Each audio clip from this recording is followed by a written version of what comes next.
emas, mereka katakan al-wi'a al-zahabi, mangkuk emas. Tapi kalau mangkuk ini dari perak, tapi dibalur dengan emas, mereka akan mengatakan al-wi'a al-mudajjal. Dia bukan emas, tapi dia nampak macam emas, maka dia namanya mudajjal.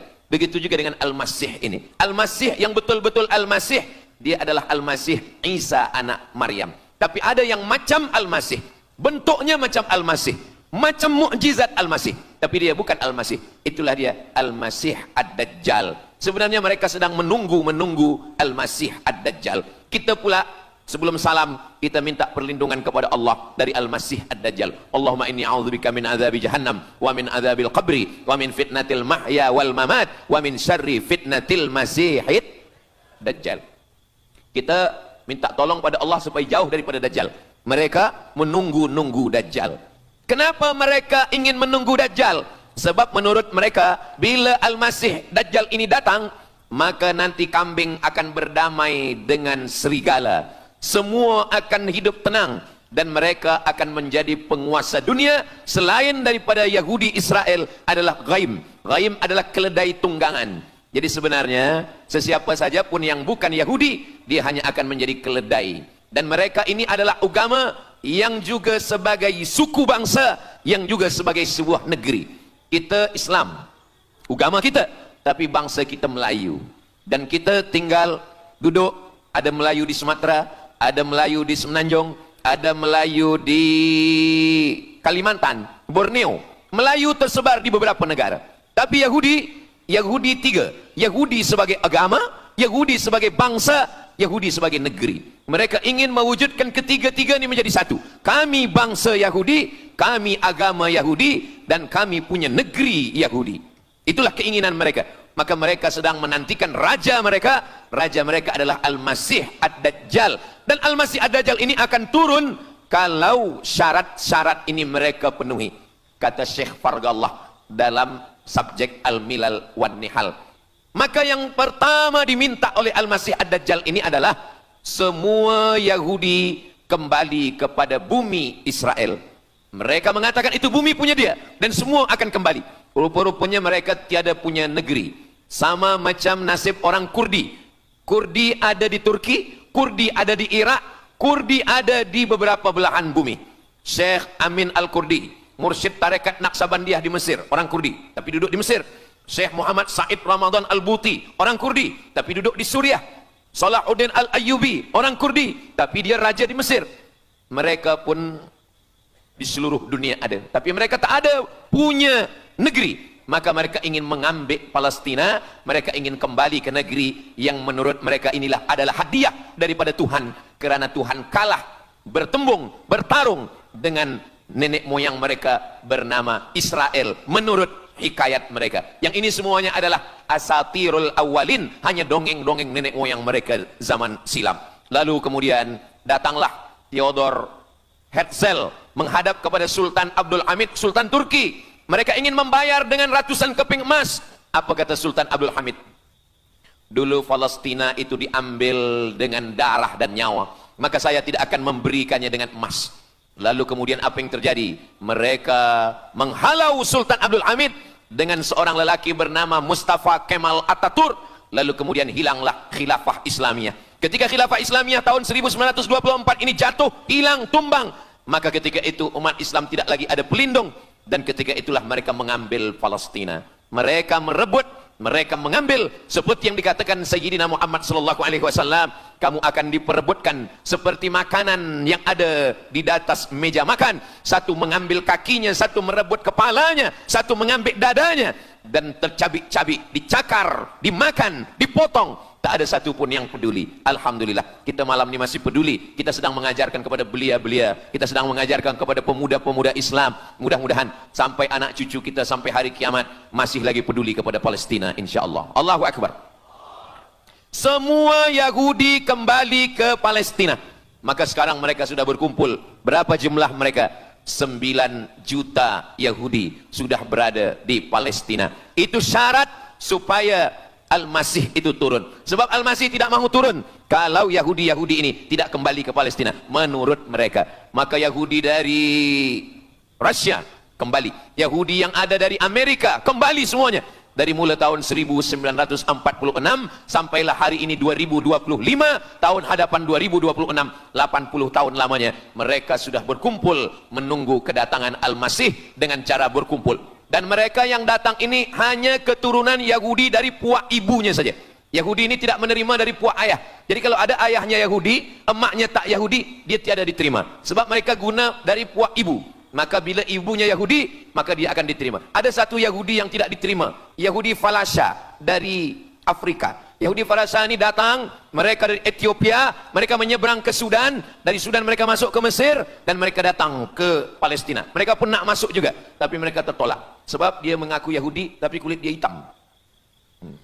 Saya tak tahu di tempat kita, tapi di tempat saya banyak juga Yahudi, namanya Yahudi pesek.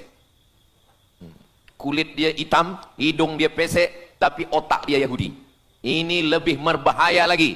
Mereka menyebarkan kebencian. Jadi sebenarnya Yahudi adalah makhluk yang paling unsuri, rasisme. Mereka tiada menerima selain daripada Yahudi. Siapapun yang datang ingin mengaku orang Yahudi, kalau ditengok nasabnya tidak sesuai daripada ibu, dia tidak akan diterima. Sedarlah wahai orang yang membela-bela Yahudi. Wahai orang yang membela Yahudi, kalau kamu bukan Yahudi, maka kamu tidak akan diterima. Kerana Yahudi adalah agama, Yahudi adalah bangsa, dan Yahudi adalah negeri. Mereka ingin mewujudkan ini. Maka berdatanganlah Yahudi beramai-ramai, lalu mereka pun turun ke Palestina. Sampai hari ini mereka terus berdatangan. Lalu kemudian yang kedua, syarat Yahudi didatangi oleh Al-Masih, Mesias, mereka mesti menanam tanaman yang hijau.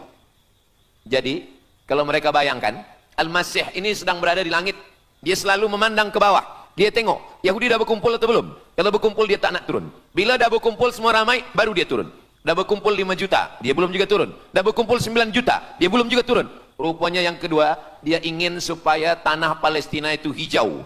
Bila nanti dah hijau semua, baru dia turun. Dan tanaman yang hijau itu pun dia yang memilihkan tanamannya. Tanamannya adalah yang disebutkan Nabi 14 abad silam, Syajaratul Gharqad. Nanti semua akan membela umat Islam. Sampai-sampai batu berkata, apa kata batu? Ya abdallah, wahai hamba Allah, hadza Yahudi khalfi, ini di belakang saya ada Yahudi, faktulhu, bunuhlah dia. Kata Nabi, jangankan manusia, batu pun membela umat Islam. Batu akan berkata, ya abdallah, wahai hamba Allah, hadza Yahudi, ini di belakang saya ada Yahudi, faktulhu, bunuh dia. Tapi ada satu yang membela mereka. Siapa dia? Syajaratul Gharqad, pokok kayu Gharqad. Allah menunjukkan sampai hari ini mereka menanam pokok Gharqad ini. Saya belajar ke Mesir tahun 1998. Musim panas tahun 1999, saya pergi ke satu kawasan bernama Aris. Selepas itu pergi ke sebuah kota, kota ini bernama Rafah. Rafah ini dibagi dua, setengah diambil oleh Yahudi, setengah lagi diambil oleh Mesir. Dari sempadan ini kita boleh menengok hijau. Lalu saya pun bertanya kepada ulama yang mendampingi kami, Tuan Syekh, itu pokok apa yang hijau? Kata Syekh, itulah pokok yang disebutkan Nabi Muhammad sallallahu alaihi wasallam.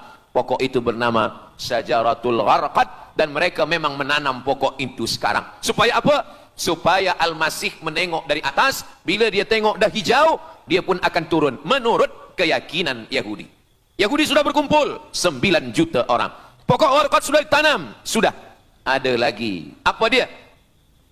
Mesti menghancurkan Babilonia. Babilonia adalah raja yang dulu menghancurkan kerajaan Yahudi. Nama rajanya Nebukadnezar. Nebukadnezar dari Babilonia menghancurkan kerajaan Yahudi. Maka Yahudi ini pendendam. Orang yang paling dendam di atas dunia ini adalah Yahudi. Nebukadnezar sudah lama musnah, tapi dendam mereka kepada Irak sampai hari ini. Babilonia itu adalah Irak. Maka siapapun yang menjadi penguasa, pasti mereka akan perintahkan untuk menghantam Irak. Dari mula George Bush sampailah sekarang, Irak selalu dihantam. Dituduh bahwa Irak ada punya senjata membunuh manusia. Mereka katakan bahawa Saddam Hussein ini ada memiliki senjata yang boleh menghancurkan peradaban manusia. Akhirnya mereka membunuh Saddam Hussein. Apa yang terjadi? Sampai hari ini Saddam Hussein tiada memiliki apapun untuk menghancurkan umat manusia. Jadi sebenarnya adalah ini agenda daripada Yahudi.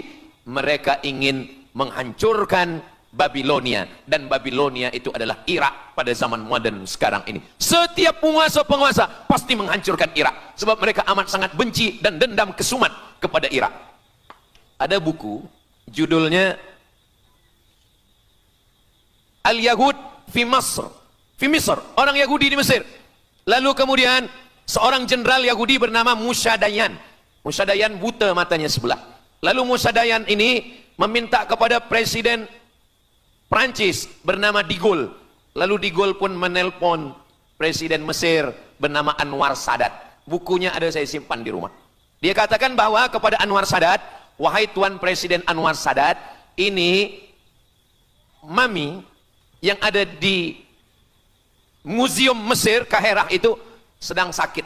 Jadi untuk menyehatkannya mesti dibawa ke Prancis, ke Paris. Lalu disediakanlah pesawat terbang untuk membawa mami ini. Dulu saya pernah dengar tazkirah Ustaz Azhar Idrus, jangan anak panggil mami, sebab mami itu, inilah mami Fir'aun. Mami return. Ini mami ini sakit, maka dia mesti disehatkan, ada bakteri, maka dia mesti disehatkan, dibawa ke Paris, Prancis. Akhirnya diterbangkan pada masa Presiden Anwar Sadat. Dibawa ke hospital, sampai di hospital, rupa-rupanya Jenderal Musa Dayan yang buta sebelah sudah menunggu mami. Begitu mami Ramses II, Fir'aun sampai, dia terus meninju muka mami itu. Kenapa? Sebab dia dendam. Inilah yang dulu menghalau nenek moyang dia dari Mesir. Gila. Yahudi ini adalah orang-orang yang gila. Sampai hari ini, mereka punya dendam yang tak berkesudahan. Sampai mami yang sudah menjadi kering, kita pun menengoknya biasa-biasa saja. Tapi Musa Dayan melampiaskan dendam kesumat dia sampai pada masa Presiden Anwar Sadat, yang akhirnya Anwar Sadat pun mati terbunuh ditembak oleh Khalid Islambuli. Begitulah Allah Subhanahu wa taala menceritakan saksi sejarah supaya umat Islam faham bagaimana pikiran, bagaimana sakit jiwanya orang-orang Yahudi. Mereka sudah berkumpul di Palestina 9 juta. Tanam-tanaman hijau sudah ditanam. Irak sudah dihantam, hancur lebur Irak. Apa lagi yang mereka lakukan? Tanah Palestina mesti merah. Tanah Palestina tidak boleh hitam. Tanah Palestina mesti merah. Apa yang membuat tanah Palestina merah? Merah kerana darah budak-budak, anak-anak yang tak berdosa dari Palestina. Jadi kalau ada orang yang hari ini terheran-heran, mengapa mereka membunuh budak kecil? Mengapa mereka menjatuhkan bom untuk menghancurkan rumah, membunuh perempuan yang hamil tiada berdosa? Tapi bila orang faham, dia mengerti. Sesungguhnya mereka ingin supaya darah anak-anak yang tiada berdosa itu tumpah. Kalau darah itu sudah tumpah, disitulah mereka menantikan supaya Al-Masih, Mesiah itu turun membela. Sebab itu adalah raja di raja mereka. Apa yang terjadi sebenarnya hari ini? Yang terjadi sebenarnya adalah mereka membangun, membina sebuah kerajaan dari khayal, dari pikiran gila. Maka ada seorang yang tidak percaya kepada Allah, dia atheist, dia tak percaya kepada Tuhan, namanya Roger Jarroudi. Tapi akhirnya dia dapat hidayah, dia masuk Islam. Selepas masuk Islam, dia tulis buku bahwa Israel Yahudi mendirikan negara berdasarkan mitologi, berdasarkan khurafat, berdasarkan kisah-kisah bohong, dusta. Tapi mereka percaya dengan dusta itu. Lalu kemudian Roger Jarroudi ditangkap oleh pemerintah Prancis, dimasukkan ke dalam penjara. Bukunya diterjemahkan ke dalam bahasa Arab, diterjemahkan ke dalam bahasa Melayu. Roger Jarroudi, bagaimana orang Yahudi Israel membina kerajaan negara berdasarkan khayal, berdasarkan tipu, berdasarkan dusta, berdasarkan mitologi, berdasarkan asatirul awalin, dongeng-dongeng daripada nenek moyang mereka dulu. Lalu kemudian hari ini kita sudah menengok darah itu sudah tumpah merata-rata di tanah Palestina. Kenapa Al-Masih, Mesiah belum juga turun? Kenapa belum datang juga Mesiah yang mereka tunggu itu? Rupanya ada syarat lagi yang belum. Apa dia? Mereka mesti membina satu yang disebut dengan Haikal Sulaiman, Temple of King Solomon. Mereka meyakini bahwa raja mereka adalah Solomon, dan dia ada sebuah kuil yang mereka sebut, mereka tulis bukunya, Temple of King Solomon. Di mana letaknya? Letaknya adalah di atas Al-Masjidil Aqsa. Mereka ingin menghancurkan Al-Masjidil Aqsa, diratakan dengan tanah. Nanti mereka akan bina Temple of King Solomon. Selepas itu mereka siapkan satu kerusi singgasana. Selepas itu nanti barulah turun Al-Masih, Mesiah. yang dijanjikan menurut mereka. Yang semuanya ini adalah dusta, bohong, tipu daripada Zionis, karena mereka ingin menguasai dan mereka ingin membuat sebuah negara yang sangat besar, yang negara itu disebut dengan The Great Israelian, Israel Raya. Dia dari 2 sungai. Biasanya orang membuat map itu rahasia. Map biasanya rahasia yang disimpan, tapi orang Yahudi Israel mereka buatkan mapnya di dalam bendera mereka. Kita membuat sesuatu yang rahasia kita simpan, tapi mereka membuat 1 garis biru di atas, 1 lagi garis biru di bawah. Yang di atas itu adalah sungai Nil di atas, dan yang di bawah itu adalah sungai Efrat. Sungai Nil di atas, Afrika Utara, Mesir. Sungai Efrat di bawah, sungai Efrat ada di Irak. Lalu di tengah itu ada bintang segi 6. Apa maknanya? Mereka ingin membina sebuah kerajaan yang luasnya dari Nil hingga ke Efrat. Itulah kenapa ketika mereka membuka embasi di Kairo, ketika Israel membina embasi di Kairo, ini sungai Nil, ini bagian atas, ini bagian bawah. Kerajaan Mesir membagi embasi Israel tanah di bawah sungai Nil. Mereka tidak mau. Mereka ingin membina embasi di atas sungai Nil. Kenapa mereka tidak mau membina embasi di bawah sungai Nil? Karena menurut mereka di bawah sungai Nil adalah negeri kami. Masya Allah, sangat luar biasa tausiah yang sudah disampaikan oleh guru kita Al-Ustaz Abdul Somad. Sahabat beriman yang dimuliakan Allah, tetaplah di channel ini karena kajian ini belum selesai dan masih banyak lagi hal-hal menarik yang akan disampaikan oleh beliau. Mari kita lanjutkan kembali. Selamat mendengarkan. Orang membina embasi hanya di luar daripada kerajaannya. Jadi sebenarnya menurut pengakuan mereka, Mesir yang ada sekarang, semua yang ada di bawah Nil hingga ke Efrat Irak, itu adalah kerajaan mereka, yang kalau mereka mewujudkan itu nanti, mereka akan menjadikan semua manusia ini sebagai keledai tunggangan. Alhamdulillah, itu disampaikan oleh Syekh Fargallah. Lalu kemudian kami membacanya, mempelajarinya, beliau bacakan di kelas, dan hari ini saya amat sangat bersenang hati. Tapi kita tetap susah hati dengan Palestina. Saya merasa senang hati sebab saya boleh menyampaikannya kepada para belia pemuda muslimin muslimat yang hadir malam ini. Macam mana suara saya, jelas tak jelas? Jelas. Yang saya sampaikan ini boleh faham? Alhamdulillah. Yang tak faham nanti faham sendiri insyaallah. Begitulah Allah Subhanahu wa taala. Saya dulu pernah berjumpa dengan Syekh Muhammad Jibril. Lalu kemudian saya tanya Syekh Muhammad Jibril, "Syekh, kenapa Allah membinasakan kaum Ad, kaum Samud, kaum Madian? Wa ila Samud akhahum Salihah, wa ila Madyana akhahum Syuaiba, wa ila Adin akhahum Huda."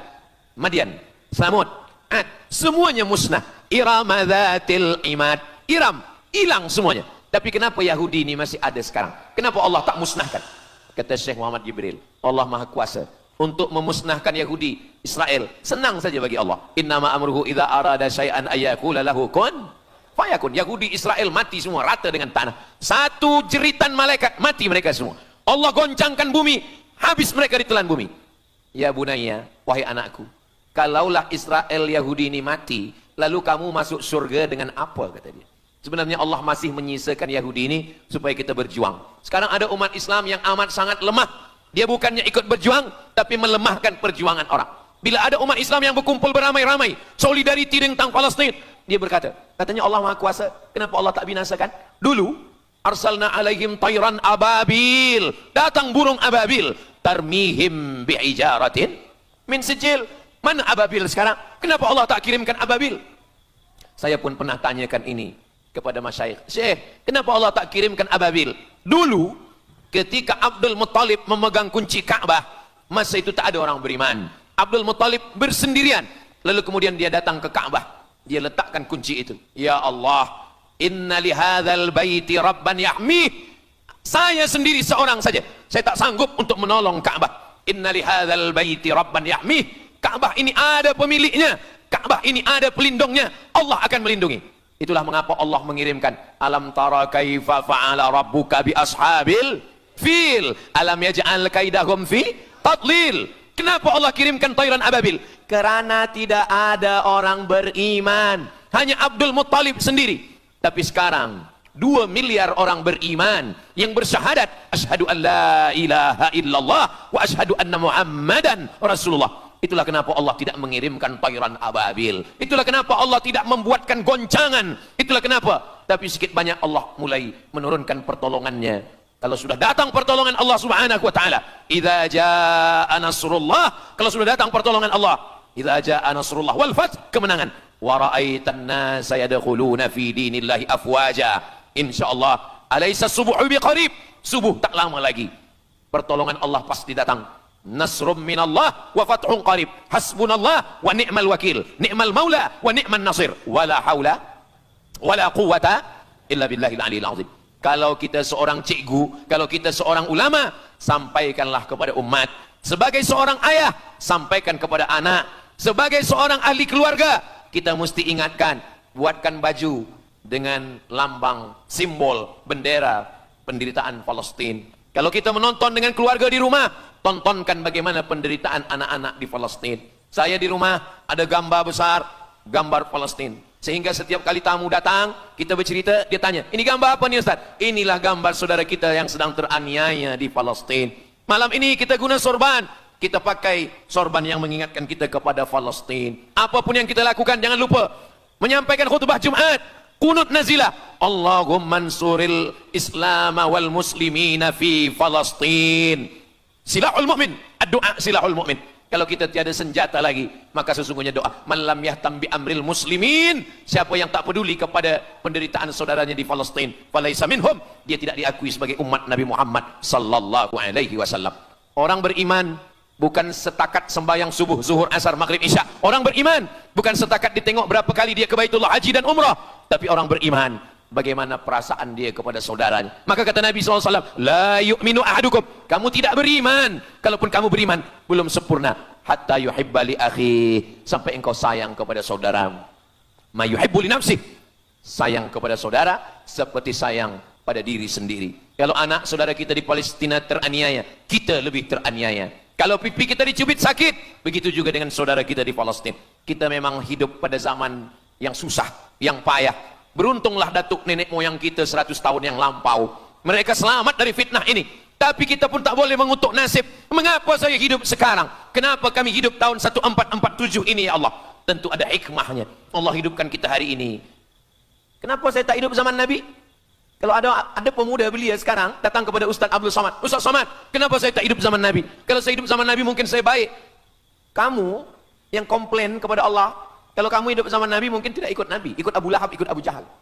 Kita dihidupkan Allah hari ini, kita masih bersama dengan guru kita, Al-Fadhil Ustaz Azhar Idrus. Kita masih bersama dengan orang-orang baik, orang mulia.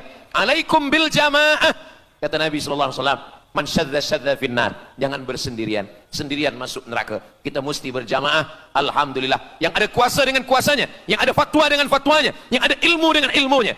Bagi penuntut-penuntut, pelajar-pelajar, tonton, buat video, buat apapun yang boleh kita buat, share, gambar, semuanya itu ada tanggung jawab kita di hadapan Allah Subhanahu wa taala. Kullukum ra'in, setiap kamu pemimpin, hadap ke Baitul Maqdis 17 hingga 18 bulan. Sampai akhirnya pada bulan Sya'ban turun ayat, qad nara taqalluba wajhika fis sama, kami menengok wajah engkau menghadap ke arah langit. Fawalli wajhaka syatral masjidil haram, hadapkanlah wajahmu ke arah Masjidil Haram. Lalu Nabi pun menghadap ke arah Masjidil Haram. Selepas itu sahabat datang beramai-ramai menjumpai Nabi Muhammad SAW. Ya Rasulullah, bagaimana saudara kami yang sembahyang, yang solat 16 bulan, 17 bulan, 18 bulan, dia menghadap ke Palestina. Apakah solatnya diterima Allah? Turun ayat, wa ma kana Allahu liyudhi'a imanahum. Tafsirnya, wa ma kana Allahu liyudhi'a salatahum. Allah tidak menyia-nyiakan sembahyang mereka. Allah tidak menyia-nyiakan solat mereka. Sembahyang mereka yang dulu menghadap ke Baitul Maqdis diterima Allah atau tidak, itu yang mereka cemaskan, itu yang mereka khawatirkan. Sembahyang yang 18 bulan itu yang mereka takutkan. Bagaimana kita sekarang? Bagaimana sembahyang saudara kita? Bagaimana puasa mereka? Bagaimana musim sejuk? Mereka sejuk. Bagaimana mereka tak boleh makan, tak boleh minum? Kalau kita sudah berbuat di luar kemampuan kita, kita tidak akan dituntut di hadapan Allah. La yukallifullahu nafsan illa wus'aha. Mudah-mudahan apa yang kita lakukan malam ini, kita bangkitkan semangat jamaah. Selemah-lemahnya adalah doa.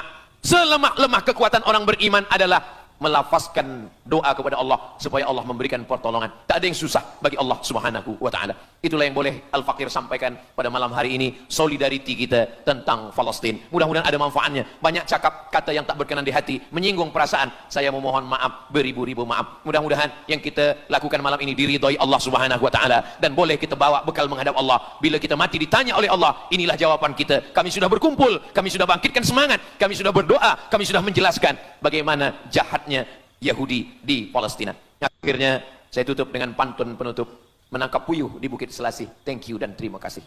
Aku qauli hadza astaghfirullah li wa lakum. Allahu akbar. Allahu akbar. Allahu akbar. Sallu ala Nabi Muhammad. Allahumma salli ala Sayyidina Muhammad wa ala ali Sayyidina Muhammad. Terima kasih segala perhatian. Mohon maaf segala kesilapan dan kekhilafan. Wassalamualaikum warahmatullahi wabarakatuh. Alhamdulillahirrabbilalamin. Demikianlah tausiah yang sangat luar biasa yang sudah kita dengarkan bersama dari guru kita Al-Ustaz Abdul Somad. Tentunya banyak sekali ilmu, hikmah dan manfaat yang bisa kita jadikan pelajaran dalam kehidupan kita sehari-hari. Sahabat beriman yang dimuliakan Allah, mari kita doakan guru kita, semoga beliau selalu diberikan kesehatan dan dimudahkan segala urusannya. Dan buat sahabat semua yang sudah setia menyimak video ini sampai selesai, saya ucapkan terima kasih banyak. Semoga Allah Subhanahu wa taala senantiasa selalu melimpahkan segala rahmat dan karunia-Nya kepada sahabat semua. Selalu diberikan kesehatan, dimudahkan segala urusannya dan dilancarkan rezekinya. Amin ya rabbal alamin. Demikian yang dapat saya bagikan, kurang lebihnya mohon maaf. Sampai bertemu lagi di video berikutnya. Wassalamualaikum warahmatullahi wabarakatuh. Setelah kita mendengarkan bersama tausiah yang sangat luar biasa dari guru kita Al-Ustaz Abdul Somad, sekarang mari kita lanjutkan aktivitas kita masing-masing. Semoga apa yang sudah disampaikan oleh beliau bisa menjadi ilmu yang bermanfaat dalam kehidupan kita sehari-hari. Selamat beraktivitas buat sahabat semua dan sukses selalu. Sampai bertemu lagi di video Ar-Razzaq 313 berikutnya. Wabillahi taufiq wal hidayah. Wassalamualaikum warahmatullahi wabarakatuh.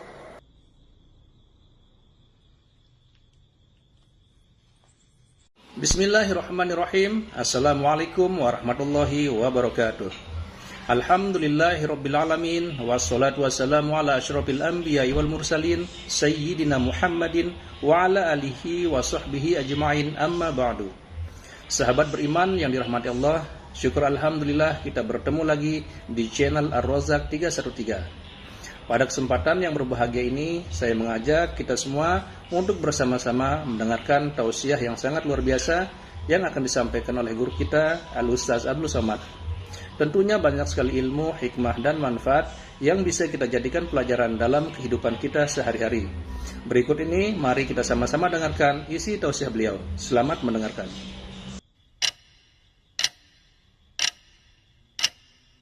Mengapa Israel ini ingin betul mengambil Palestina ini? Apa yang ada di Palestina? Apakah di Palestina itu ada emas? Apakah di Palestina itu ada perak? Mengapa mereka bersemangat betul ingin mengambil Palestina ini? Pada tahun 2007, Al-Faqir Abdul Somad, saya menterjemah satu buku berbahasa Arab, judulnya Tarikh Ad-Diyanah Al-Yahudiyah, ditulis oleh seorang ulama daripada Al-Iskandariyah, Mesir. Di situ dia bagi satu jawaban. Kenapa orang Israel itu amat sangat menginginkan Palestina? Rupanya ada seorang bernama Israel. Israel maknanya dua. Isra abdun.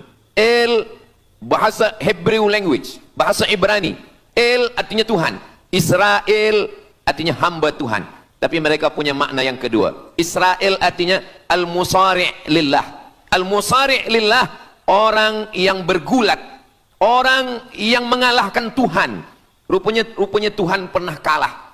Dan ketika Tuhan kalah, lalu Tuhan memberikan hadiah satu petak tanah, dan tanah itu adalah tanah Palestina menurut mereka. Jadi mereka meyakini bahwa ketika Tuhan dikalahkan oleh Israel, maka hadiahnya adalah bumi Palestina. Itulah kenapa mereka amat sangat ingin mengambil tanah itu. Tapi kita pula, Palestina bagi kita adalah hijrahnya Nabi Muhammad sallallahu alaihi wasallam yang dituliskan dalam Al-Qur'an. A'udzubillahi minasyaitonirrajim. Subhanalladzi asra bi'abdihi lailan minal masjidil haram ilal masjidil aqsa alladzi barakna haulah. Dulu semasa belajar di Al-Azhar ada satu subjek namanya Al-Milal wan Nihal. Al-Milal maknanya aliran-aliran keugamaan, wan Nihal ugama-ugama. Maka salah satu aliran itu disebut dengan Zion. Zion adalah nama satu bukit yang ada di Palestina. Lalu mereka mengambil nama ini sebagai satu gerakan dunia. Dalam bahasa Arabnya disebut dengan As-Sahyuniyah atau Zionis. Mereka ingin mengembalikan Yahudi ke Palestina. Apa yang membuat mereka ingin? Rupa-rupanya mereka meyakini bahwa mereka menunggu-nunggu seorang lelaki. Lelaki itu bernama Mesiah. Dalam bahasa mereka sebut dengan Mesiah. Dalam bahasa Arabnya adalah Al-Masih. Al-Masih diambil dari kata masaha. Masaha artinya disapu. Kita dalam wudhu ada menyapu. Idza qumtum ila shalah, kalau kamu ingin sembahyang, faghsilu wujuhakum, muka dibasuh. Wa aydiyakum ilal marafiq, tangan pun dibasuh hingga ke siku. Tapi kepala dengan telinga tidak dibasuh. Kepala dengan telinga disapu. Wamsahu biru'usikum, disapu. Jadi kenapa dia dikatakan Al-Masih? Kerana dua. Pertama, waktu lahirnya badannya disapu dengan minyak. Yang kedua, setelah dia besar, bila dia tengok orang lumpuh, dia sapu. Orang yang lumpuh boleh tegak berdiri. Bila nampak orang buta, dia sapu. Orang buta boleh menengok. Bila nampak orang mati, dia sapu. Dan orang mati pun boleh tegak berdiri. Dia tunjuk tanah, ya ard umbuti, wahai tanah tumbuh tanaman. Dia tunjuk langit, ya sama imtiri, turunkan hujan. Dia tunjuk orang mati, ya mayyit qum, orang mati tegak berdiri. Maka dia disebut dengan Al-Masih. Tapi Al-Masih ini ada yang original. Itulah dia Al-Masih Isa anak Maryam alaihi salam. Tapi ada Al-Masih satu lagi. Macam Isa. Orang Arab bila ada mangkuk, mereka sebut dengan wi'a. Kalau mangkuk ini emas, mereka katakan al-wi'a az-zahabi, mangkuk emas. Tapi kalau mangkuk ini dari perak, tapi dibalur dengan emas, mereka akan mengatakan al-wi'a al-mudajjal. Dia bukan emas, tapi dia nampak macam emas, maka dia namanya mudajjal. Begitu juga dengan Al-Masih ini. Al-Masih yang betul-betul Al-Masih, dia adalah Al-Masih Isa anak Maryam. Tapi ada yang macam Al-Masih, bentuknya macam Al-Masih, macam mukjizat Al-Masih, tapi dia bukan Al-Masih. Itulah dia Al-Masih Ad-Dajjal. Sebenarnya mereka sedang menunggu Al-Masih Ad-Dajjal. Kita pula sebelum salam, kita minta perlindungan kepada Allah dari Al-Masih Ad-Dajjal. Allahumma inni a'udzubika min adzabi jahannam wa min adzabil qabri wa min fitnatil mahya wal mamat wa min syarri fitnatil masihid dajjal. Kita minta tolong pada Allah supaya jauh daripada Dajjal. Mereka menunggu Dajjal.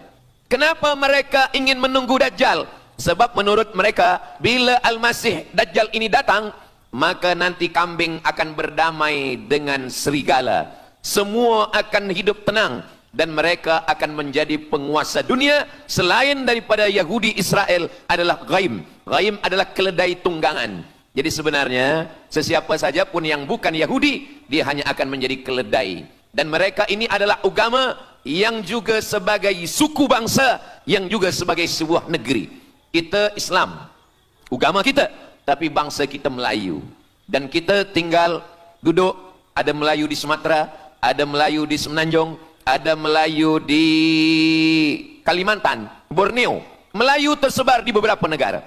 Tapi Yahudi tiga. Yahudi sebagai agama, Yahudi sebagai bangsa, Yahudi sebagai negeri. Mereka ingin mewujudkan ketiga-tiga ini menjadi satu. Kami bangsa Yahudi, kami agama Yahudi, dan kami punya negeri Yahudi. Itulah keinginan mereka. Maka mereka sedang menantikan raja mereka. Raja mereka adalah Al-Masih Ad-Dajjal. Dan Al-Masih Ad-Dajjal ini akan turun kalau syarat-syarat ini mereka penuhi. Kata Syekh Fargallah dalam subjek Al-Milal wan Nihal. Maka yang pertama diminta oleh Al-Masih Ad-Dajjal ini adalah semua Yahudi kembali kepada bumi Israel. Mereka mengatakan itu bumi punya dia dan semua akan kembali. Rupa-rupanya mereka tiada punya negeri. Sama macam nasib orang Kurdi. Kurdi ada di Turki, Kurdi ada di Irak, Kurdi ada di beberapa belahan bumi. Syekh Amin Al-Kurdi, mursyid tarekat Naqsabandiyah di Mesir, orang Kurdi, tapi duduk di Mesir. Syekh Muhammad Said Ramadan Al-Buti, orang Kurdi, tapi duduk di Suriah. Salahuddin Al-Ayyubi, orang Kurdi, tapi dia raja di Mesir. Mereka pun di seluruh dunia ada, tapi mereka tak ada punya negeri. Maka mereka ingin mengambil Palestina, mereka ingin kembali ke negeri yang menurut mereka inilah adalah hadiah daripada Tuhan, karena Tuhan kalah bertembung, bertarung dengan nenek moyang mereka bernama Israel menurut hikayat mereka. Yang ini semuanya adalah asatirul awalin, hanya dongeng-dongeng nenek moyang mereka zaman silam. Lalu kemudian datanglah Theodor Herzl menghadap kepada Sultan Abdul Hamid, Sultan Turki. Mereka ingin membayar dengan ratusan keping emas. Apa kata Sultan Abdul Hamid? Dulu Palestina itu diambil dengan darah dan nyawa, maka saya tidak akan memberikannya dengan emas. Lalu kemudian apa yang terjadi? Mereka menghalau Sultan Abdul Hamid dengan seorang lelaki bernama Mustafa Kemal Atatürk. Lalu kemudian hilanglah khilafah Islamiyah. Ketika khilafah Islamiyah tahun 1924 ini jatuh, hilang, tumbang, maka ketika itu umat Islam tidak lagi ada pelindung. Dan ketika itulah mereka mengambil Palestina. Mereka merebut, mereka mengambil, seperti yang dikatakan Sayyidina Muhammad sallallahu alaihi wasallam, kamu akan diperebutkan seperti makanan yang ada di atas meja makan. Satu mengambil kakinya, satu merebut kepalanya, satu mengambil dadanya, dan tercabik-cabik, dicakar, dimakan, dipotong. Tak ada satu pun yang peduli. Alhamdulillah, kita malam ini masih peduli. Kita sedang mengajarkan kepada belia-belia, kita sedang mengajarkan kepada pemuda-pemuda Islam. Mudah-mudahan sampai anak cucu kita sampai hari kiamat masih lagi peduli kepada Palestina, insyaAllah. Allahu Akbar. Semua Yahudi kembali ke Palestina. Maka sekarang mereka sudah berkumpul. Berapa jumlah mereka? 9 juta Yahudi sudah berada di Palestina. Itu syarat supaya Al-Masih itu turun. Sebab Al-Masih tidak mahu turun kalau Yahudi-Yahudi ini tidak kembali ke Palestina menurut mereka. Maka Yahudi dari Rusia kembali, Yahudi yang ada dari Amerika kembali semuanya. Dari mulai tahun 1946 sampailah hari ini 2025, tahun hadapan 2026, 80 tahun lamanya mereka sudah berkumpul menunggu kedatangan Al-Masih dengan cara berkumpul. Dan mereka yang datang ini hanya keturunan Yahudi dari puak ibunya saja. Yahudi ini tidak menerima dari puak ayah. Jadi kalau ada ayahnya Yahudi, emaknya tak Yahudi, dia tiada diterima. Sebab mereka guna dari puak ibu. Maka bila ibunya Yahudi, maka dia akan diterima. Ada satu Yahudi yang tidak diterima, Yahudi Falasha dari Afrika. Yahudi Falasha ini datang, mereka dari Ethiopia, mereka menyeberang ke Sudan, dari Sudan mereka masuk ke Mesir, dan mereka datang ke Palestina. Mereka pun nak masuk juga, tapi mereka tertolak. Sebab dia mengaku Yahudi, tapi kulit dia hitam. Saya tak tahu di tempat kita, tapi di tempat saya banyak juga Yahudi, namanya Yahudi pesek. Kulit dia hitam, hidung dia pesek, tapi otak dia Yahudi. Ini lebih berbahaya lagi. Mereka menyebarkan kebencian. Jadi sebenarnya Yahudi adalah makhluk yang paling unsuri, rasisme. Mereka tiada menerima selain daripada Yahudi. Siapapun yang datang ingin mengaku orang Yahudi, kalau ditengok nasabnya tidak sesuai daripada ibu, dia tidak akan diterima. Sedarlah wahai orang yang membela-bela Yahudi. Wahai orang yang membela Yahudi, kalau kamu bukan Yahudi, maka kamu tidak akan diterima, kerana Yahudi adalah agama, Yahudi adalah bangsa, dan Yahudi adalah negeri. Mereka ingin mewujudkan ini. Maka berdatanganlah Yahudi beramai-ramai, lalu mereka pun turun ke Palestina. Sampai hari ini mereka terus berdatangan. Lalu kemudian yang kedua, syarat Yahudi didatangi oleh Al-Masih, Mesias, mereka mesti menanam tanaman yang hijau. Jadi kalau mereka bayangkan, Al-Masih ini sedang berada di langit, dia selalu memandang ke bawah. Dia tengok, Yahudi dah berkumpul atau belum? Kalau berkumpul dia tak nak turun. Bila dah berkumpul semua ramai, baru dia turun. Dah berkumpul 5 juta, dia belum juga turun. Dah berkumpul 9 juta, dia belum juga turun. Rupanya yang kedua, dia ingin supaya tanah Palestina itu hijau. Bila nanti dah hijau semua, baru dia turun. Dan tanaman yang hijau itu pun dia yang memilihkan tanamannya. Tanamannya adalah yang disebutkan Nabi 14 abad silam, Syajaratul Gharqad. Nanti semua akan membela umat Islam. Sampai-sampai batu berkata, apa kata batu? Ya abdallah, wahai hamba Allah, hadza Yahudi khalfi, ini di belakang saya ada Yahudi, faktulhu, bunuhlah dia. Kata Nabi, jangankan manusia, batu pun membela umat Islam. batu akan berkata, ya abdallah, wahai hamba Allah, hadza Yahudi, ini di belakang saya ada Yahudi, faktulhu, bunuh dia. Tapi ada satu yang membela mereka. Siapa dia? Syajaratul gharqad, pokok kayu gharqad. Allah menunjukkan sampai hari ini mereka menanam pokok gharqad ini. Saya belajar ke Mesir tahun 1998. Musim panas tahun 1999, saya pergi ke satu kawasan bernama Aris. Selepas itu pergi ke sebuah kota, kota ini bernama Rafah. Rafah ini dibagi dua, setengah diambil oleh Yahudi, setengah lagi diambil oleh Mesir. Dari sempadan ini kita boleh menengok hijau. Lalu saya pun bertanya kepada ulama yang mendampingi kami, Tuan Syekh, itu pokok apa yang hijau? Kata Syekh, itulah pokok yang disebutkan Nabi Muhammad sallallahu alaihi wasallam. Pokok itu bernama Syajaratul Gharqad, dan mereka memang menanam pokok itu sekarang. Supaya apa? Supaya Al-Masih menengok dari atas, bila dia tengok dah hijau, dia pun akan turun menurut keyakinan Yahudi. Yahudi sudah berkumpul 9 juta orang. Pokok Gharqad sudah ditanam, sudah. Ada lagi. Apa dia? Mesti menghancurkan Babilonia. Babilonia adalah raja yang dulu menghancurkan kerajaan Yahudi. Nama rajanya Nebukadnezar. Nebukadnezar dari Babilonia menghancurkan kerajaan Yahudi. Maka Yahudi ini pendendam. Orang yang paling dendam di atas dunia ini adalah Yahudi. Nebukadnezar sudah lama musnah, tapi dendam mereka kepada Irak sampai hari ini. Babilonia itu adalah Irak. Maka siapapun yang menjadi penguasa, pasti mereka akan perintahkan untuk menghantam Irak. Dari mula George Bush sampailah sekarang, Irak selalu dihantam. Dituduh bahwa Irak ada punya senjata membunuh manusia. Mereka katakan bahwa Saddam Hussein ini ada memiliki senjata yang boleh menghancurkan peradaban manusia. Akhirnya mereka membunuh Saddam Hussein. Apa yang terjadi? Sampai hari ini Saddam Hussein tiada memiliki apapun untuk menghancurkan umat manusia. Jadi sebenarnya adalah ini agenda daripada Yahudi. Mereka ingin menghancurkan Babilonia, dan Babilonia itu adalah Irak pada zaman modern sekarang ini. Setiap penguasa-penguasa pasti menghancurkan Irak, sebab mereka amat sangat benci dan dendam kesumat kepada Irak. Ada buku judulnya Al-Yahud fi Masr, orang Yahudi di Mesir. Lalu kemudian seorang jenderal Yahudi bernama Musa Dayan. Musa Dayan buta matanya sebelah.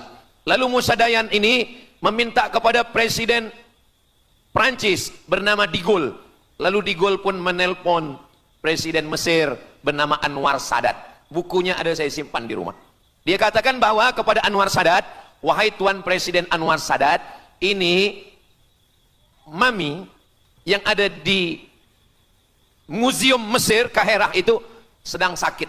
Jadi untuk menyehatkannya mesti dibawa ke Prancis, ke Paris. Lalu disediakanlah pesawat terbang untuk membawa mami ini. Dulu saya pernah dengar tazkirah Ustaz Azhar Idrus, jangan anak panggil mami, sebab mami itu inilah mami Fir'aun, mami return. Ini mami ini sakit, maka dia mesti disehatkan.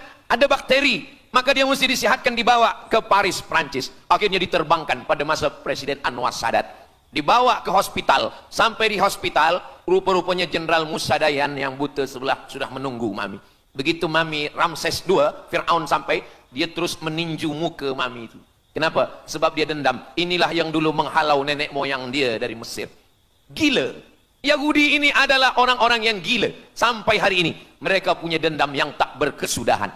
Sampai mami yang sudah menjadi kering, kita pun menengoknya biasa-biasa saja. Tapi Musa Dayan melampiaskan dendam kesumat dia sampai pada masa Presiden Anwar Sadat, yang akhirnya Anwar Sadat pun mati terbunuh, ditembak oleh Khalid Islambuli. Begitulah Allah Subhanahu wa taala menceritakan saksi sejarah supaya umat Islam faham bagaimana fikiran, bagaimana sakit jiwanya orang-orang Yahudi.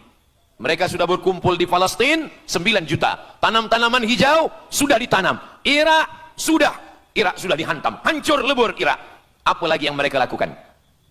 Tanah Palestina mesti merah. Tanah Palestina tidak boleh hitam. Tanah Palestina mesti merah. Apa yang membuat tanah Palestina merah? Merah kerana darah budak-budak, anak-anak yang tak berdosa dari Palestina. Jadi kalau ada orang yang hari ini terheran-heran, mengapa mereka membunuh budak kecil? Mengapa mereka menjatuhkan bom untuk menghancurkan rumah, membunuh perempuan yang hamil tiada berdosa? Tapi bila orang faham, dia mengerti, sesungguhnya mereka ingin supaya darah anak-anak yang tiada berdosa itu tumpah. Kalau darah itu sudah tumpah, disitulah mereka menantikan supaya Al-Masih, Mesias itu turun membela. Sebab itu adalah raja di raja mereka. Apa yang terjadi sebenarnya hari ini? Yang terjadi sebenarnya adalah mereka membangun, membina sebuah kerajaan dari khayal, dari fikiran gila. Maka ada seorang yang tidak percaya kepada Allah, dia atheist, dia tak percaya kepada Tuhan, namanya Roger Jarroudi. Tapi akhirnya dia dapat hidayah, dia masuk Islam. Selepas masuk Islam, dia tulis buku bahwa Israel, Yahudi mendirikan negara berdasarkan mitologi, berdasarkan khurafat, berdasarkan kisah-kisah bohong, dusta. Tapi mereka percaya dengan dusta itu. Lalu kemudian Roger Jarroudi ditangkap oleh pemerintah Prancis, dimasukkan ke dalam penjara. Bukunya diterjemahkan ke dalam bahasa Arab, diterjemahkan ke dalam bahasa Melayu. Roger Jarroudi, bagaimana orang Yahudi Israel membina kerajaan negara berdasarkan khayal, berdasarkan tipu, berdasarkan dusta, berdasarkan mitologi, berdasarkan asatirul awalin, dongeng-dongeng daripada nenek moyang mereka dulu. Lalu kemudian hari ini kita sudah menengok, darah itu sudah tumpah merata-rata di tanah Palestina. Kenapa Al-Masih, Mesias belum juga turun? Kenapa belum datang juga Mesias yang mereka tunggu itu? Rupanya ada syarat lagi yang belum. Apa dia? Mereka mesti membina satu yang disebut dengan Haikal Sulaiman, Temple of King Solomon.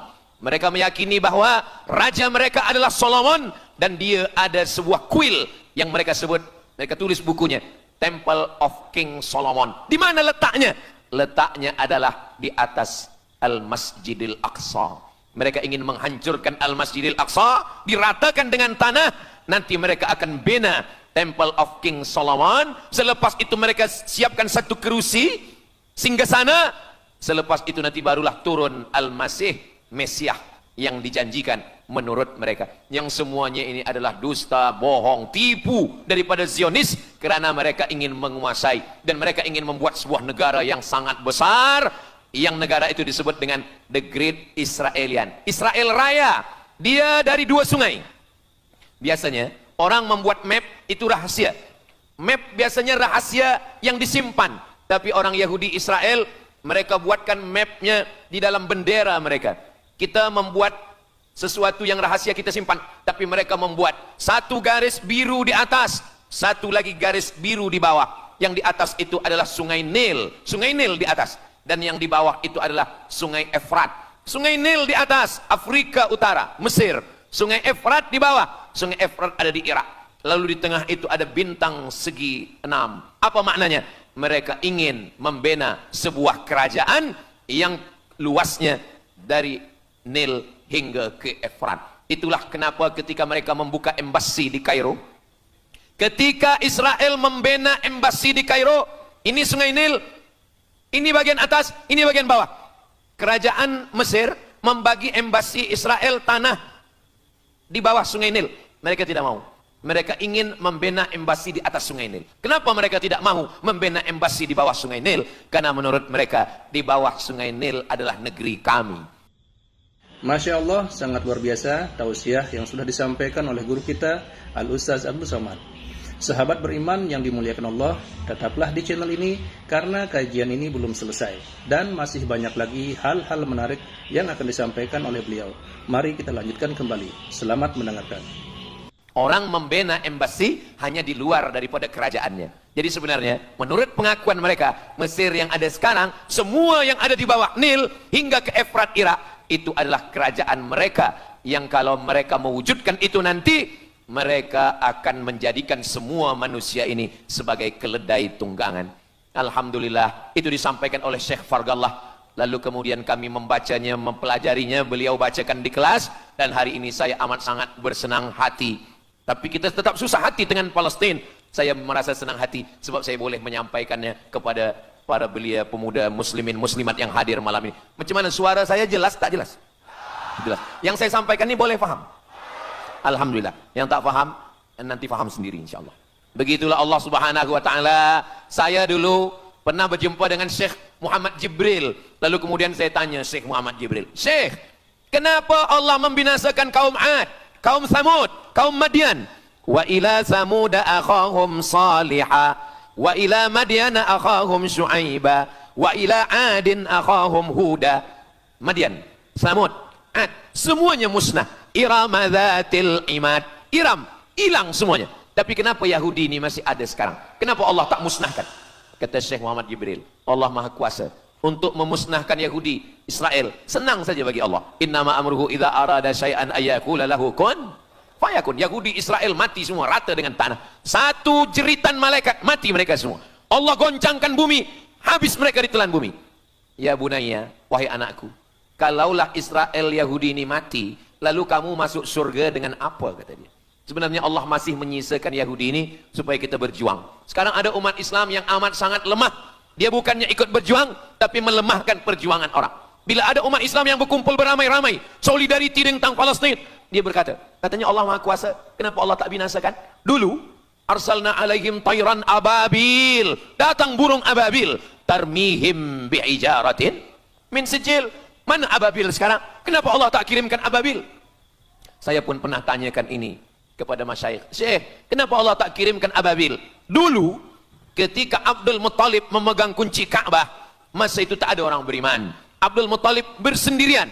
Lalu kemudian dia datang ke Ka'bah. Dia letakkan kunci itu. Ya Allah, inna lihadzal baiti rabban yahmih. Saya sendiri seorang saja. Saya tak sanggup untuk menolong Ka'bah. Inna lihadzal baiti rabban yahmih. Ka'bah ini ada pemiliknya. Ka'bah ini ada pelindungnya. Allah akan melindungi. Itulah mengapa Allah mengirimkan alam tara kaifa fa'ala rabbuka bi ashabil fil alam yaj'al kaidahum fi tadlil. Kenapa Allah kirimkan tayran ababil? Karena tidak ada orang beriman, hanya Abdul Muttalib sendiri. Tapi sekarang 2 miliar orang beriman yang bersyahadat asyhadu an la ilaha illallah wa asyhadu anna muhammadan rasulullah. Itulah kenapa Allah tidak mengirimkan tayran ababil. Itulah kenapa Allah tidak membuatkan goncangan. Itulah kenapa. Tapi sedikit banyak Allah mulai menurunkan pertolongannya. Kalau sudah datang pertolongan Allah Subhanahu wa taala, idza jaa nasrullah, kalau sudah datang pertolongan Allah, idza jaa nasrullah wal fath, kemenangan. Wa ra'aitan nasa yadkhuluna fi dinillahi afwaja. Insyaallah, alaysa subuhu biqarib. Subuh tak lama lagi.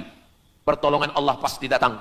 Nasrum minallah wa fathun qarib. Hasbunallah wa ni'mal wakil. Ni'mal maula wa ni'man nasir. Wala haula wala quwata illa billahil aliyil azim. Kalau kita seorang cikgu, kalau kita seorang ulama, sampaikanlah kepada umat. Sebagai seorang ayah, sampaikan kepada anak. Sebagai seorang ahli keluarga, kita mesti ingatkan, buatkan baju dengan lambang, simbol, bendera penderitaan Palestin. Kalau kita menonton dengan keluarga di rumah, tontonkan bagaimana penderitaan anak-anak di Palestin. Saya di rumah ada gambar besar, gambar Palestin. Sehingga setiap kali tamu datang, kita bercerita, dia tanya, ini gambar apa nih Ustaz? Inilah gambar saudara kita yang sedang teraniaya di Palestin. Malam ini kita guna sorban, kita pakai sorban yang mengingatkan kita kepada Palestin. Apapun yang kita lakukan, jangan lupa menyampaikan khutbah Jumat, qunut nazilah, Allahumma ansuril Islam wal muslimina fi Palestin. Silahul mu'min, ad-du'a silahul mu'min. Kalau kita tiada senjata lagi, maka sesungguhnya doa. Man lam yahtam bi amril muslimin, siapa yang tak peduli kepada penderitaan saudaranya di Palestin, falaisa minhum, dia tidak diakui sebagai umat Nabi Muhammad sallallahu alaihi wasallam.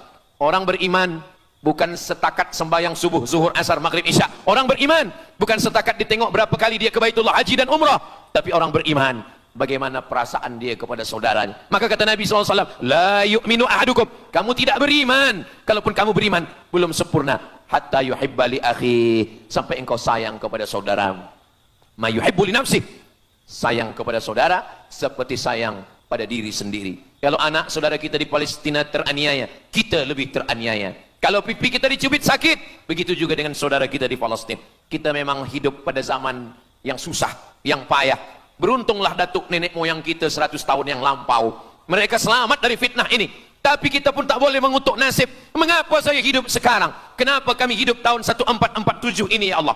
Tentu ada hikmahnya. Allah hidupkan kita hari ini. Kenapa saya tak hidup zaman Nabi? Kalau ada pemuda belia sekarang datang kepada Ustaz Abdul Somad. Ustaz Somad, kenapa saya tak hidup zaman Nabi? Kalau saya hidup zaman Nabi mungkin saya baik. Kamu yang komplain kepada Allah, Kalau kamu hidup sama Nabi, mungkin tidak ikut Nabi, ikut Abu Lahab, ikut Abu Jahal. Kita dihidupkan Allah hari ini, kita masih bersama dengan guru kita, Al-Fadhil Ustaz Azhar Idrus. Kita masih bersama dengan orang-orang baik, orang mulia. Alaikum bil jamaah. Kata Nabi SAW, man syadza syadza finnar, jangan bersendirian, sendirian masuk neraka. Kita mesti berjamaah. Alhamdulillah, yang ada kuasa dengan kuasanya, yang ada fatwa dengan fatwanya, yang ada ilmu dengan ilmunya. Bagi penuntut-penuntut, pelajar-pelajar, tonton, buat video, buat apapun yang boleh kita buat, share, gambar, semuanya itu ada tanggung jawab kita di hadapan Allah Subhanahu wa taala. Kullukum ra'in, setiap kamu pemimpin, hadap ke Baitul Maqdis 17 hingga 18 bulan. Sampai akhirnya pada bulan Sya'ban turun ayat, qad nara taqalluba wajhika fis sama', kami menengok wajah engkau menghadap ke arah langit. Fawalli wajhaka syatral masjidil haram, hadapkanlah wajahmu ke arah Masjidil Haram.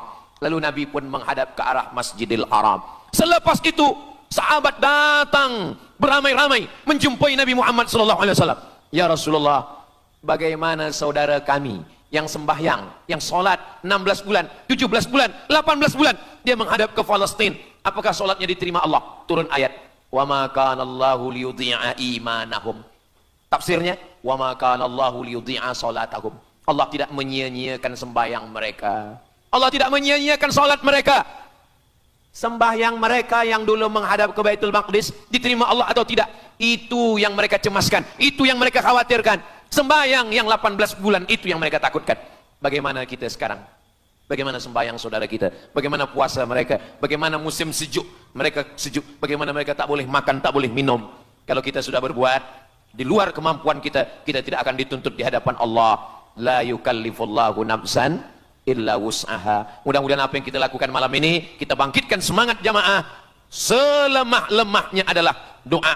Selemah-lemah kekuatan orang beriman adalah melafazkan doa kepada Allah supaya Allah memberikan pertolongan. Tak ada yang susah bagi Allah Subhanahu wa taala. Itulah yang boleh Al-Fakir sampaikan pada malam hari ini, solidariti kita tentang Palestina. Mudah-mudahan ada manfaatnya. Banyak cakap kata yang tak berkenan di hati, menyinggung perasaan. Saya memohon maaf, beribu-ribu maaf. Mudah-mudahan yang kita lakukan malam ini diridhoi Allah Subhanahu wa taala dan boleh kita bawa bekal menghadap Allah. Bila kita mati ditanya oleh Allah, inilah jawaban kita. Kami sudah berkumpul, kami sudah bangkitkan semangat, kami sudah berdoa, kami sudah menjelaskan bagaimana jahatnya Yahudi di Palestina.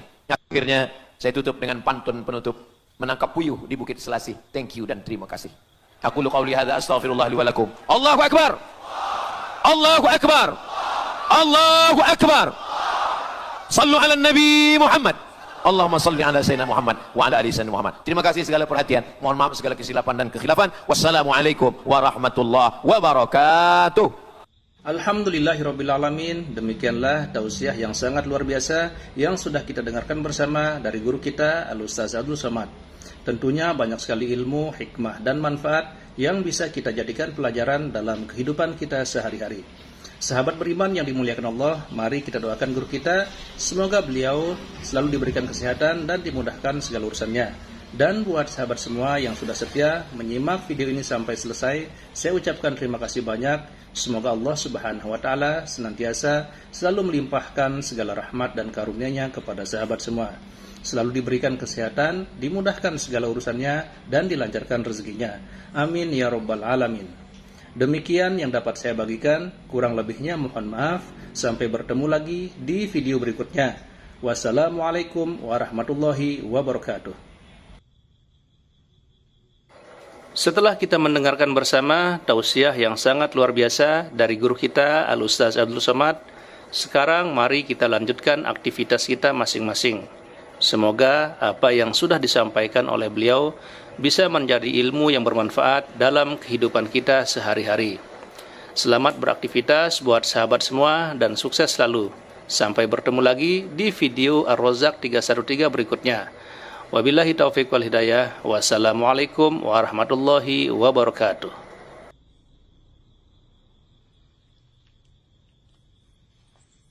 Bismillahirrahmanirrahim. Assalamualaikum warahmatullahi wabarakatuh. Alhamdulillahirrabbilalamin. Wassalatu wassalamu ala asyrafil anbiya'i wal mursalin Sayyidina Muhammadin wa ala alihi wa sahbihi ajma'in, amma ba'du. Sahabat beriman yang dirahmati Allah, syukur alhamdulillah kita bertemu lagi di channel Ar-Razzaq 313. Pada kesempatan yang berbahagia ini, saya mengajak kita semua untuk bersama-sama mendengarkan tausiah yang sangat luar biasa yang akan disampaikan oleh guru kita, Al-Ustaz Abdul Somad.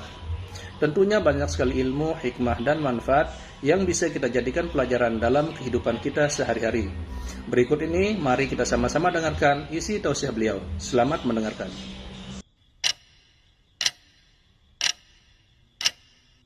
Mengapa Israel ini ingin betul mengambil Palestina ini? Apa yang ada di Palestina? Apakah di Palestina itu ada emas? Apakah di Palestina itu ada perak? Mengapa mereka bersemangat betul ingin mengambil Palestina ini? Pada tahun 2007, Al-Faqir Abdul Somad, saya menterjemah satu buku berbahasa Arab, judulnya Tarikh Ad-Diyanah Al-Yahudiyah, ditulis oleh seorang ulama daripada Al-Iskandariyah, Mesir. Di situ dia bagi satu jawaban. Kenapa orang Israel itu amat sangat menginginkan Palestina? Rupanya ada seorang bernama Israel. Israel maknanya dua. Isra abdun. El bahasa Hebrew language, bahasa Ibrani. El artinya Tuhan. Israel artinya hamba Tuhan. Tapi mereka punya makna yang kedua. Israel artinya al-musari' lillah. Al-musari' lillah, orang yang bergulat, orang yang mengalahkan Tuhan. Rupanya Tuhan pernah kalah, dan ketika Tuhan kalah, lalu Tuhan memberikan hadiah satu petak tanah, dan tanah itu adalah tanah Palestina menurut mereka. Jadi mereka meyakini bahwa ketika Tuhan dikalahkan oleh Israel, maka hadiahnya adalah bumi Palestina. Itulah kenapa mereka amat sangat ingin mengambil tanah itu.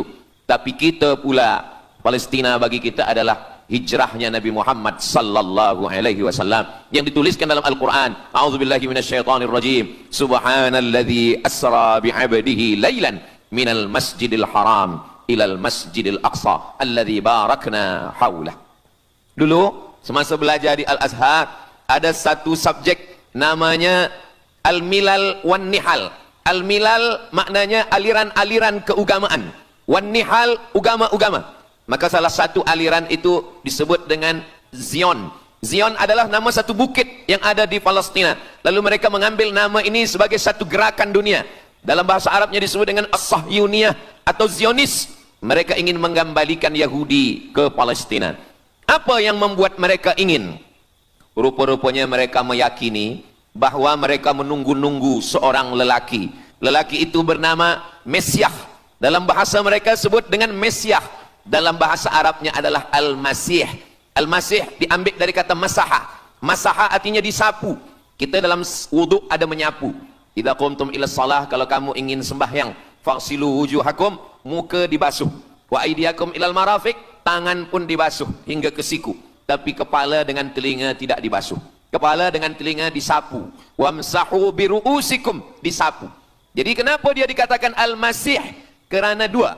Pertama, waktu lahirnya badannya disapu dengan minyak. Yang kedua, setelah dia besar, bila dia tengok orang lumpuh, dia sapu. Orang yang lumpuh boleh tegak berdiri. Bila nampak orang buta, dia sapu. Orang buta boleh menengok. Bila nampak orang mati, dia sapu. Dan orang mati pun boleh tegak berdiri. Dia tunjuk tanah, ya ard umbuti, wahai tanah tumbuh tanaman. Dia tunjuk langit, ya sama imtiri, turunkan hujan. Dia tunjuk orang mati, ya mayyit qum, orang mati tegak berdiri. Maka dia disebut dengan Al-Masih. Tapi Al-Masih ini ada yang original. Itulah dia Al-Masih Isa anak Maryam alaihi salam. Tapi ada Al-Masih satu lagi. Macam Isa. Orang Arab bila ada mangkuk, mereka sebut dengan wi'a. Kalau mangkuk ini emas, mereka katakan al-wi'a al-zahabi, mangkuk emas. Tapi kalau mangkuk ini dari perak, tapi dibalur dengan emas, mereka akan mengatakan al-wi'a al-mudajjal. Dia bukan emas, tapi dia nampak macam emas, maka dia namanya mudajjal. Begitu juga dengan Al-Masih ini. Al-Masih yang betul-betul Al-Masih, dia adalah Al-Masih Isa anak Maryam. Tapi ada yang macam Al-Masih, bentuknya macam Al-Masih, macam mukjizat Al-Masih, tapi dia bukan Al-Masih. Itulah dia Al-Masih Ad-Dajjal. Sebenarnya mereka sedang menunggu Al-Masih Ad-Dajjal. Kita pula Sebelum salam, kita minta perlindungan kepada Allah dari Al-Masih Ad-Dajjal. Allahumma inni a'udzubika min adzabi jahannam wa min adzabil qabri wa min fitnatil mahya wal mamat wa min syarri fitnatil masihid Dajjal. Kita minta tolong pada Allah supaya jauh daripada Dajjal. Mereka menunggu-nunggu Dajjal. Kenapa mereka ingin menunggu Dajjal? Sebab menurut mereka, bila Al-Masih Dajjal ini datang, maka nanti kambing akan berdamai dengan serigala. Semua akan hidup tenang dan mereka akan menjadi penguasa dunia. Selain daripada Yahudi Israel adalah ghaim. Ghaim adalah keledai tunggangan. Jadi sebenarnya sesiapa saja pun yang bukan Yahudi, dia hanya akan menjadi keledai. Dan mereka ini adalah agama yang juga sebagai suku bangsa, yang juga sebagai sebuah negeri. Kita Islam, agama kita, tapi bangsa kita Melayu. Dan kita tinggal duduk, ada Melayu di Sumatera, ada Melayu di Semenanjung, ada Melayu di Kalimantan, Borneo. Melayu tersebar di beberapa negara. Tapi Yahudi tiga. Yahudi sebagai agama, Yahudi sebagai bangsa, Yahudi sebagai negeri. Mereka ingin mewujudkan ketiga-tiga ini menjadi satu. Kami bangsa Yahudi, kami agama Yahudi, dan kami punya negeri Yahudi. Itulah keinginan mereka. Maka mereka sedang menantikan raja mereka. Raja mereka adalah Al-Masih Ad-Dajjal. Dan Al-Masih Ad-Dajjal ini akan turun kalau syarat-syarat ini mereka penuhi. Kata Syekh Fargallah dalam subjek Al-Milal wan Nihal. Maka yang pertama diminta oleh Al-Masih Ad-Dajjal ini adalah semua Yahudi kembali kepada bumi Israel. Mereka mengatakan itu bumi punya dia dan semua akan kembali. Rupa-rupanya mereka tiada punya negeri. Sama macam nasib orang Kurdi. Kurdi ada di Turki, Kurdi ada di Irak, Kurdi ada di beberapa belahan bumi. Syekh Amin Al-Kurdi, mursyid tarekat Naqsabandiyah di Mesir, orang Kurdi, tapi duduk di Mesir. Syekh Muhammad Said Ramadan Al-Buti, orang Kurdi, tapi duduk di Suriah. Salahuddin Al-Ayyubi, orang Kurdi, tapi dia raja di Mesir. Mereka pun di seluruh dunia ada, tapi mereka tak ada punya negeri. Maka mereka ingin mengambil Palestina, mereka ingin kembali ke negeri yang menurut mereka inilah adalah hadiah daripada Tuhan, kerana Tuhan kalah bertembung, bertarung dengan nenek moyang mereka bernama Israel menurut hikayat mereka. Yang ini semuanya adalah asatirul awalin, hanya dongeng-dongeng nenek moyang mereka zaman silam. Lalu kemudian datanglah Theodor Herzl menghadap kepada Sultan Abdul Hamid, Sultan Turki. Mereka ingin membayar dengan ratusan keping emas. Apa kata Sultan Abdul Hamid? Dulu Palestina itu diambil dengan darah dan nyawa, maka saya tidak akan memberikannya dengan emas. Lalu kemudian apa yang terjadi? Mereka menghalau Sultan Abdul Hamid dengan seorang lelaki bernama Mustafa Kemal Ataturk. Lalu kemudian hilanglah khilafah Islamiyah. Ketika khilafah Islamiyah tahun 1924 ini jatuh, hilang, tumbang, maka ketika itu umat Islam tidak lagi ada pelindung. Dan ketika itulah mereka mengambil Palestina. Mereka merebut, mereka mengambil, seperti yang dikatakan Sayyidina Muhammad sallallahu alaihi wasallam, kamu akan diperebutkan seperti makanan yang ada di atas meja makan. Satu mengambil kakinya, satu merebut kepalanya, satu mengambil dadanya, dan tercabik-cabik, dicakar, dimakan, dipotong. Tak ada satu pun yang peduli. Alhamdulillah, kita malam ini masih peduli. Kita sedang mengajarkan kepada belia-belia, kita sedang mengajarkan kepada pemuda-pemuda Islam. Mudah-mudahan sampai anak cucu kita sampai hari kiamat masih lagi peduli kepada Palestina, insyaAllah. Allahu Akbar. Semua Yahudi kembali ke Palestina. Maka sekarang mereka sudah berkumpul. Berapa jumlah mereka?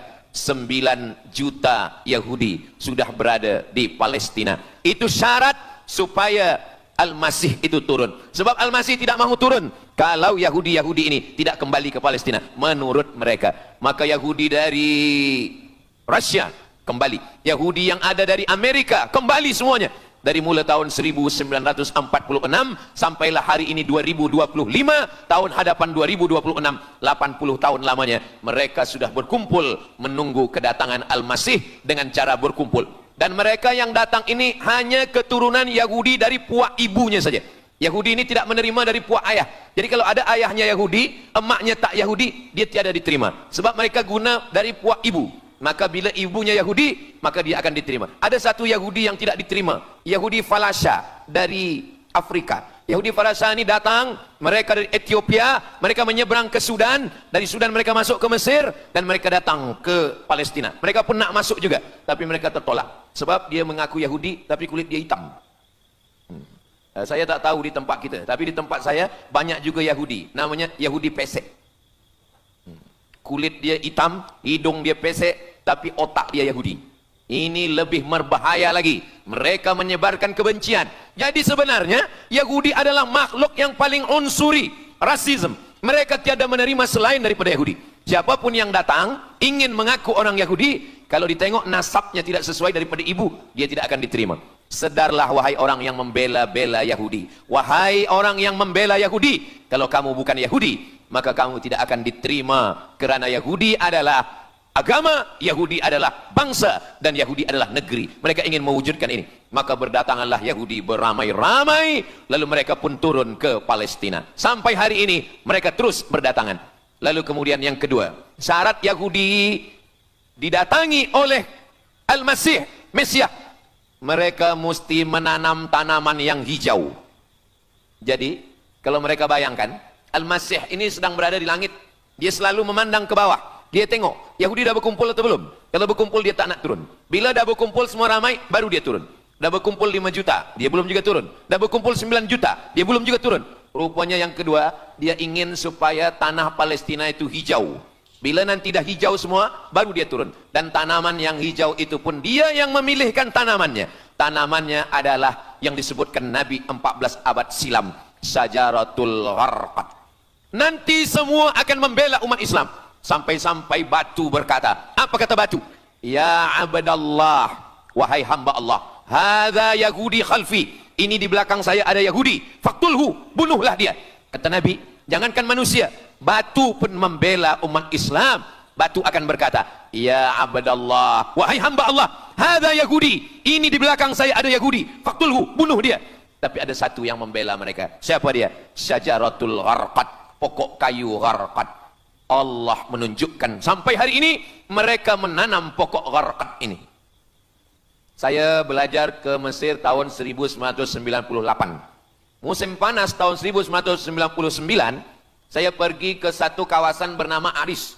Selepas itu pergi ke sebuah kota, kota ini bernama Rafah. Rafah ini dibagi dua, setengah diambil oleh Yahudi, setengah lagi diambil oleh Mesir.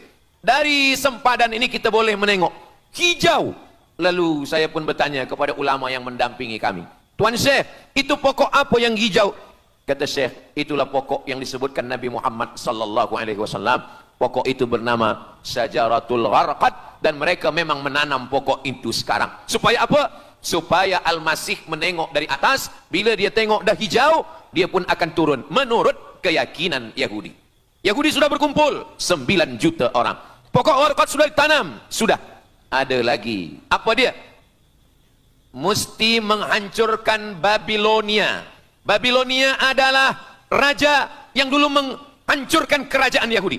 Nama rajanya Nebukadnezar. Nebukadnezar dari Babilonia menghancurkan kerajaan Yahudi. Maka Yahudi ini pendendam. Orang yang paling dendam di atas dunia ini adalah Yahudi. Nebukadnezar sudah lama musnah. Tapi dendam mereka kepada Irak sampai hari ini. Babilonia itu adalah Irak. Maka siapapun yang menjadi penguasa, pasti mereka akan perintahkan untuk menghantam Irak. Dari mula George Bush sampailah sekarang, Irak selalu dihantam. Dituduh bahwa Irak ada punya senjata membunuh manusia. Mereka katakan bahwa Saddam Hussein ini ada memiliki senjata yang boleh menghancurkan peradaban manusia. Akhirnya mereka membunuh Saddam Hussein. Apa yang terjadi? Sampai hari ini Saddam Hussein tiada memiliki apapun untuk menghancurkan umat manusia. Jadi sebenarnya adalah ini agenda daripada Yahudi. Mereka ingin menghancurkan Babilonia, dan Babilonia itu adalah Irak pada zaman modern sekarang ini. Setiap penguasa-penguasa pasti menghancurkan Irak, sebab mereka amat sangat benci dan dendam kesumat kepada Irak. Ada buku judulnya Al-Yahud fi Masr, orang Yahudi di Mesir. Lalu kemudian seorang jenderal Yahudi bernama Musa Dayan. Musa Dayan buta matanya sebelah. Lalu Musa Dayan ini meminta kepada Presiden Prancis bernama De Gaulle. Lalu De Gaulle pun menelpon Presiden Mesir bernama Anwar Sadat. Bukunya ada saya simpan di rumah.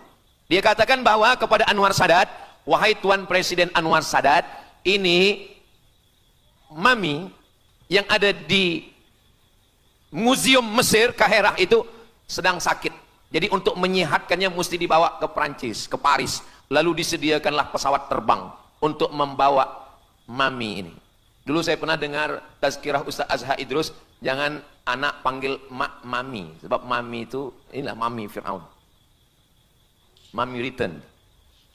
Ini mami ini sakit, maka dia mesti disehatkan, ada bakteri, maka dia mesti disehatkan, dibawa ke Paris, Prancis. Akhirnya diterbangkan pada masa Presiden Anwar Sadat. Dibawa ke hospital, sampai di hospital, rupa-rupanya Jenderal Musa Dayan yang buta sebelah sudah menunggu mami. Begitu mami Ramses II, Fir'aun sampai, dia terus meninju muka mami itu. Kenapa? Sebab dia dendam. Inilah yang dulu menghalau nenek moyang dia dari Mesir. Gila. Yahudi ini adalah orang-orang yang gila. Sampai hari ini, mereka punya dendam yang tak berkesudahan. Sampai mami yang sudah menjadi kering, kita pun menengoknya biasa-biasa saja. Tapi Musa Dayan melampiaskan dendam kesumat dia sampai pada masa Presiden Anwar Sadat, yang akhirnya Anwar Sadat pun mati terbunuh ditembak oleh Khalid Islambuli. Begitulah Allah Subhanahu wa taala menceritakan saksi sejarah supaya umat Islam faham bagaimana pikiran, bagaimana sakit jiwanya orang-orang Yahudi.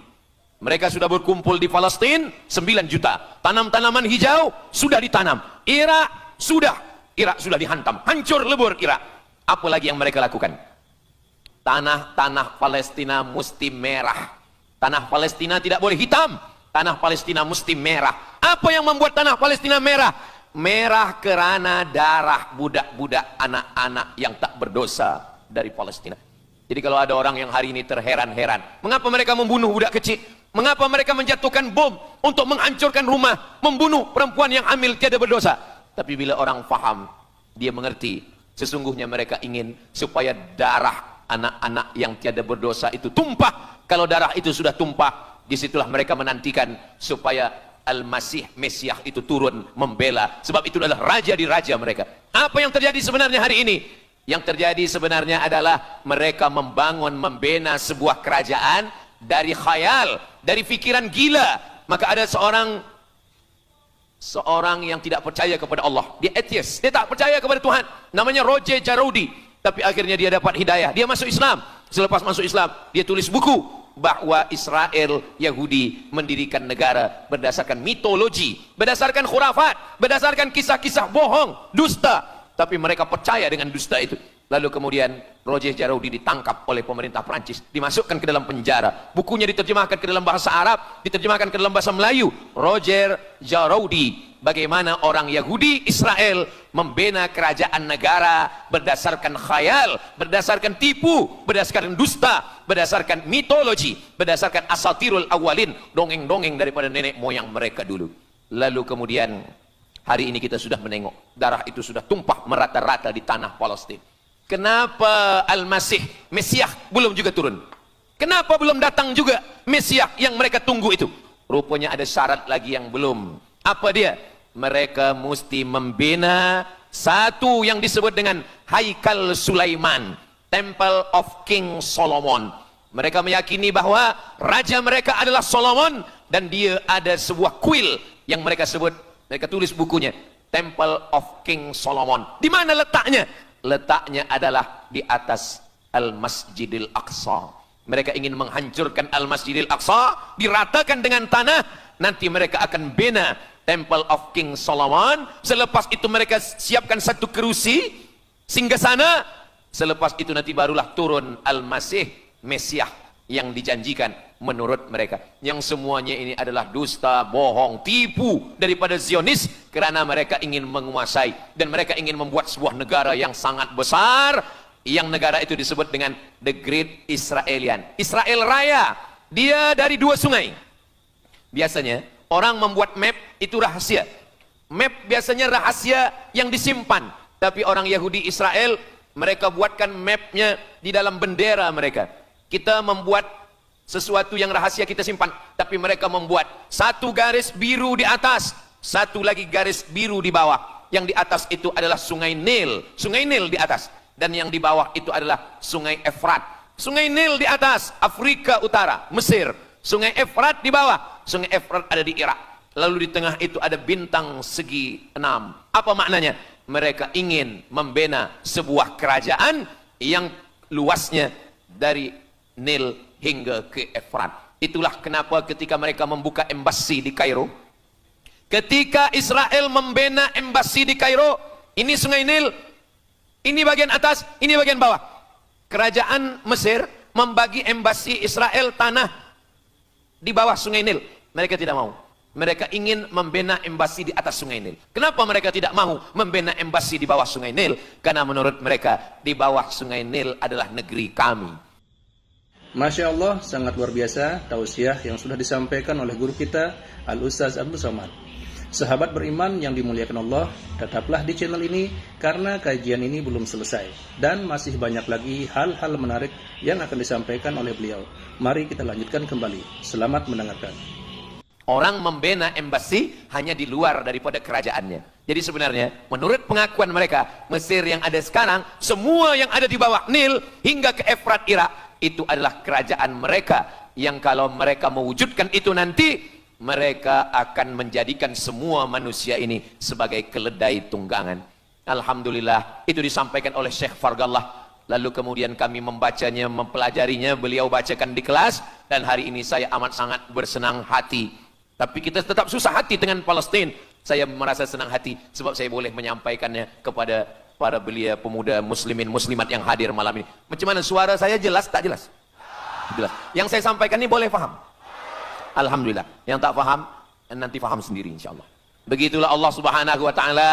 Saya dulu pernah berjumpa dengan Syekh Muhammad Jibril. Lalu kemudian saya tanya Syekh Muhammad Jibril, Syekh, kenapa Allah membinasakan kaum Ad, kaum Samud, kaum Madian? Wa ila Samuda akhahum Salihah, wa ila Madiana akhahum Syu'aiba, wa ila Adin akhahum Huda. Madian, Samud, Ad, semuanya musnah. Iram dzatil imad, Iram hilang semuanya. Tapi kenapa Yahudi ini masih ada sekarang? Kenapa Allah tak musnahkan? Kata Syekh Muhammad Jibril, Allah Maha Kuasa untuk memusnahkan Yahudi, Israel. Senang saja bagi Allah. Innama amruhu idza arada syai'an ayyaqula lahu kun fayakun. Yahudi Israel mati semua rata dengan tanah. Satu jeritan malaikat mati mereka semua. Allah goncangkan bumi, habis mereka ditelan bumi. Ya bunayya, wahai anakku, kalaulah Israel Yahudi ini mati, lalu kamu masuk surga dengan apa, kata dia. Sebenarnya Allah masih menyisakan Yahudi ini supaya kita berjuang. Sekarang ada umat Islam yang amat sangat lemah. Dia bukannya ikut berjuang, tapi melemahkan perjuangan orang. Bila ada umat Islam yang berkumpul beramai-ramai, solidariti tentang Palestin, dia berkata, katanya Allah Maha Kuasa, kenapa Allah tak binasakan? Dulu, arsalna alaihim tayran ababil, datang burung ababil, tarmihim bi'ijaratin min sijil. Mana ababil sekarang? Kenapa Allah tak kirimkan ababil? Saya pun pernah tanyakan ini kepada masyayikh. Syekh, kenapa Allah tak kirimkan ababil? Dulu, ketika Abdul Muttalib memegang kunci Ka'bah, masa itu tak ada orang beriman. Abdul Muttalib bersendirian. Lalu kemudian dia datang ke Ka'bah. Dia letakkan kunci itu. Ya Allah, inna lihadzal baiti rabban yahmih. Saya sendiri seorang saja. Saya tak sanggup untuk menolong Ka'bah. Inna lihadzal baiti rabban yahmih. Ka'bah ini ada pemiliknya, Ka'bah ini ada pelindungnya, Allah akan melindungi. Itulah mengapa Allah mengirimkan alam tara kaifa fa'ala rabbuka bi ashabil fil alam yaj'al kaidahum fi tadlil. Kenapa Allah kirimkan tayran ababil? Karena tidak ada orang beriman, hanya Abdul Muttalib sendiri.